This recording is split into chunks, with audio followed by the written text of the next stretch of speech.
Un chef-d'œuvre de Frida Kahlo pourrait battre le record mondial pour une artiste féminine lors d'une vente aux enchères. Il s'agit d'un autoportrait de l'artiste peintre mexicaine allongée sur un lit, un thème qui était important pour elle. Elle a passé des mois au lit après un grave accident de bus survenu à l'âge de 18 ans.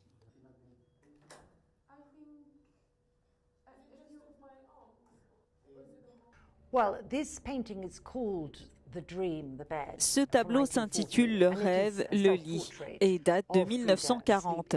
Il s'agit d'un autoportrait de Frida Kahlo endormie dans son lit. C'était son lit avec ce baldaquin. Elle s'est représentée ici entourée d'un magnifique feuillage très romantique.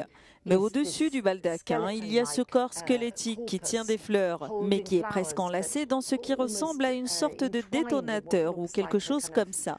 Donc c'est une image très troublante, c'est vraiment surréaliste. La compétition pour les œuvres de Kahlo est intense. En 2021, le tableau Diego et moi s'était vendu pour 34,9 millions de livres. Sotheby's pense que cette œuvre pourrait faire mieux. Nous avons estimé ce chef-d'œuvre de Frida Kahlo entre 40 et 60 millions de dollars.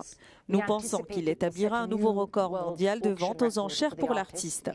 Il pourrait même s'agir d'un nouveau record de vente aux enchères pour une œuvre d'une artiste féminine. Les œuvres de Frida Kahlo sont extrêmement rares. Il est très rare qu'elles soient vendues aux enchères, qu'elles proviennent de mains privées. La plupart d'entre elles se trouvent dans des musées. Il s'agit donc d'une occasion exceptionnelle pour un grand collectionneur ou une institution d'acheter une grande œuvre de Frida Kahlo. L'artiste surréaliste ne s'est jamais complètement remise de ses blessures et a lutté contre la douleur toute sa vie. Mais cette douleur, Frida Kahlo la canalisait dans l'art. La vente aux enchères de cette pièce maîtresse d'une collection privée aura lieu le 8 novembre à New York.